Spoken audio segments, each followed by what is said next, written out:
Dans votre ministère, c'est à quel propos? Comme vous le savez, ces dernières 48 heures, on a assisté à un certain nombre de communications sur le plan de la pandémie Covid-19 au Comores, relayées un peu par les autorités françaises. Et c'était pour un petit peu clarifier un peu tout cela et voir comment collaborer effectivement si on n'est pas au courant des choses qui ont été avancées. Nous avons voulu tout d'abord souligner que cette pandémie touche tout le monde, tous les pays. Et nous collaborons pour épargner, essayer de contenir la maladie pour qu'elle ne touche, pour protéger l'ensemble de la population sur le plan mondial. Et chaque pays, chaque individu doit faire un effort. Et que nous, au Comores, on fait ce travail-là en collaboration avec nos partenaires, au nombre desquels est en premier la France. Il y a les Nations Unies à travers l'OMS. Et que tous les éléments dont nous disposons aujourd'hui, nous les partageons avec eux. Et là, notamment par rapport aux informations qui ont été balancées par-ci par-là depuis avant-hier, nous avons estimé que ces informations n'étaient pas fondées alors que tout le système de collaboration, que ce soit au niveau de la COI par le système de veille sanitaire, que ce soit avec nos partenaires, n'ont pas été au courant de cela. Effectivement, nous sommes face à une phase un peu aiguë de la maladie. Nous avons fait des prélèvements justement pour rassurer tout le monde. Et ces prélèvements, nous avons suivi les procédures telles qu'elles sont posées par nos partenaires, notamment au Kenya, et jusqu'à maintenant, on n'a pas eu de retour à ce niveau-là.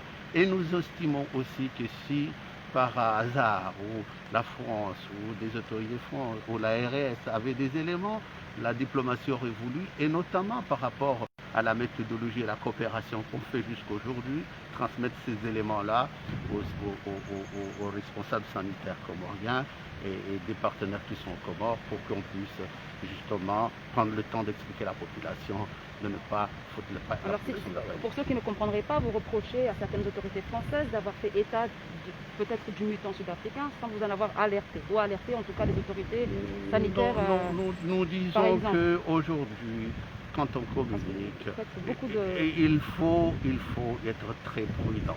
Il faut être très prudent parce que nous sommes face à une population qui doit être informée et qu'il doit être informé par les canaux qui sont appropriés. Et avant d'informer, donner une information à une population, il faut la partager avec les autorités en place.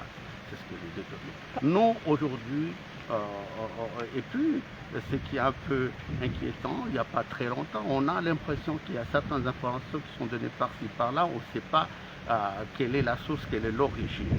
Avant-hier, vous avez constaté avec nous, il y a des députés ou un député qui a osé dire que nous avons refusé une aide de la France alors que l'avion arrivait l'après-midi même avec cette aide.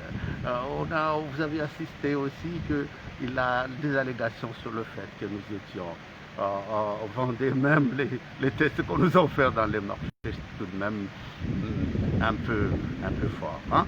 Donc, mais bon, nous sommes dans une phase difficile où toutes les populations sont inquiètes. Nous voulons aujourd'hui protéger plus que jamais toutes les populations de l'océan Indien, du monde, y compris Mayotte et les Français. Donc, ce que nous demandons, c'est une collaboration, c'est une échange d'informations.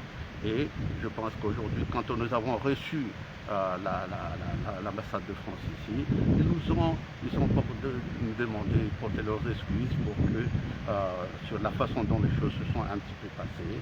Et c'est normal pour... Donc, si je comprends bien, le premier conseiller d'ambassade s'est excusé. Il s'est excusé, madame, et ce n'est pas une honte de s'excuser.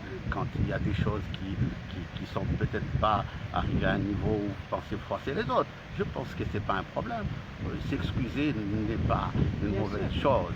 Et nous, on était là pour échanger encore une fois, pour dire, continuez à collaborer, pour encore densifier nos relations parce qu'ils sont bonnes, c'est notre premier partenaire. Il n'y a pas de raison pour que nous ne partagions pas des informations aussi importantes s'ils les disposaient. Malheureusement, la source aucune source scientifique ne venait corroborer ce qu'ils avaient dit. En tout cas, notre position jusqu'à cette heure-ci, et notamment par rapport aux partenaires dont nous partageons le travail. Vous avez constaté aussi qu'il y a même des confrères à vous, hein, à La Réunion, qui ont osé dire qu'il y avait l'Ebola au Congo. Je pense qu'il faut faire un peu le ménage et rester un petit peu sérieux parce que ça commence à faire un peu trop, notamment de paniquer la population, de troubler la sérénité. Déjà, on est dans une période très difficile, les populations sont sauvées, tout le monde est inquiet. Je pense qu'il n'y a pas une personne dans ce monde qui n'est pas inquiet face à cette maladie. Ça ne sert à rien de faire de la sensation, ça ne sert à rien de diffuser des choses qui n'apportent rien dans le traitement du problème.